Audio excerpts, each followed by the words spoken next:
এই ভিডিওতে আমরা শিখব কিভাবে আমরা সার্ভার সাইড থেকে বা সার্ভার কন্টেনারের মাধ্যমে কিভাবে চেকআউট এবং পারচেস ইভেন্টটা বা পারচেস ট্যাগটা আমরা কিভাবে কাউন্ট করতে পারি বা কিভাবে ট্র্যাকিং করতে পারি। সেটা করার জন্য একদম সিম্পল ইজি ওয়ে আছে আমাদের কপি করা, খুব 1-2 মিনিটের মধ্যে হয়ে যাবে। তাহলে আমরা অ্যাড টু কার্টটা সিলেক্ট করব। অ্যাড টু কার্ট সিলেক্ট করে আমরা জাস্ট এটা কি ডুপ্লিকেট করে ফেলবো, কপি করে ফেলবো।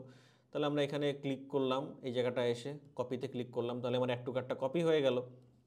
আমরা এটা বাদ দিয়ে দিলাম, দিয়ে অ্যাড টু কার্টটা আমরা করে দিব কি বলেন তো, check out.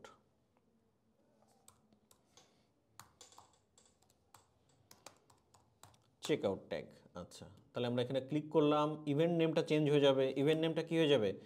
Being check out. কোথায় পাবো? এই যে দেওয়া আছে এখান থেকে। এই শিটটাও আমি আপনাদের দিয়ে দিব, ওকে, কোনো সমস্যা নেই। এই শিটটাও আপনাদের শেয়ার করে দিব, আশা করি প্রবলেম হবে না। আপনি এখান থেকে জাস্ট কপি পেস্ট করবেন, কাজ হয়ে যাবে। ভেতরের এখানে আমাদের কিছু বিষয় চেঞ্জ আছে।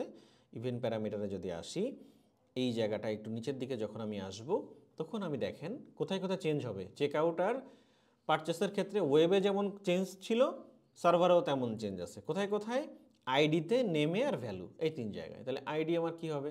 জাভাস্ক্রিপ্ট ফাইল যেটা ছিল সেটা হবে। তাহলে আমরা এটা রিমুভ করে দিলাম, দিয়ে আমরা জাভাস্ক্রিপ্টের যে আইডি আছে আইডিটা নিয়ে আসলাম।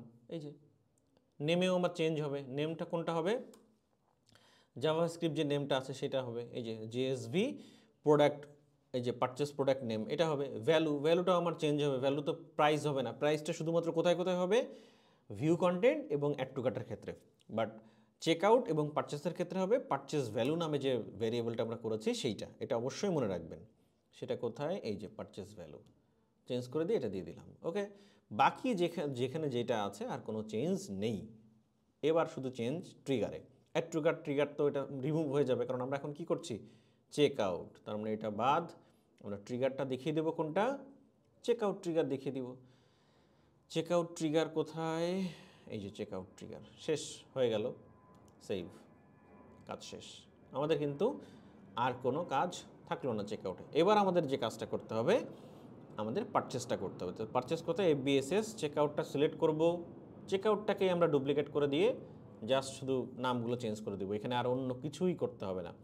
আমাদের যে ট্রানজ্যাকশন আইডি ছিল বা অর্ডার আইডি, এখানে কোনো চেঞ্জ ওইটা করতে হবে না, বা এখানে ইসের ক্ষেত্রে দরকার নাই, মানে সার্ভারের ক্ষেত্রে। এখানে কপি করলাম, দেখেন একদম ইজি। চেক আউটটাকে আমরা রিমুভ করে দিব। পারচেস ট্যাগ, ওকে। আমরা এখানে ক্লিক করলাম, এখানে যা চেঞ্জ আছে চেক আউটটাকে করে দিব কি? পারচেস। কোথায় পাবো পারচেস লেখাটা? এই যে এখান থেকে জাস্ট কপি করব। কপি করে আমার এখানে দিয়ে দিব কন্ট্রোল-V, হয়ে গেল। ভেতরে আমার কোনো চেঞ্জ থাকবে না। এই যে প্যারামিটারের মধ্যে কোথাও কোনো পরিবর্তন আমার নেই। যেখানে যেটা আছে এটা এভাবেই হবে, কোনো পরিবর্তন নেই। জাস্ট শুধু ট্রিগারটা পরিবর্তন করে দিলে আমার কাজ শেষ। ট্রিগার পরিবর্তন করে দিব কোনটা? মাইনাস করে দিলাম ট্রিগারটা, ওটা বাদ দিয়ে দিলে এখন যেটা পাবো সেটা হচ্ছে পারচেস ট্রিগার, তাই না? পারচেস ট্রিগারটা আমরা ধরবো, এই যে পারচেস ট্রিগারটা ধরে সেভ, ওকে। আমার কাজ শেষ। তাহলে আমার বাকি 2টা সার্ভারের, মানে 4টা সার্ভারের, 5টা সার্ভারের আর 5টা হচ্ছে ব্রাউজারে, সবগুলো হয়ে গেল। আমি সাবমিট, পাবলিশ, কন্টিনিউ, ওকে। আশা করছি বিষয়টা আপনারা সম্পূর্ণভাবে বুঝতে পেরেছেন কিভাবে করতে হয়। বাকি আর একটা কাজ আছে, যেই কাজটুকু করার পরেই আমরা আসলে টেস্ট করতে পারবো যে আসলে এক্স্যাক্টলি কাজ করছে কিনা। নেক্সট ভিডিওতে বাকি প্রসেসটা আমরা দেখাচ্ছি আপনাদের।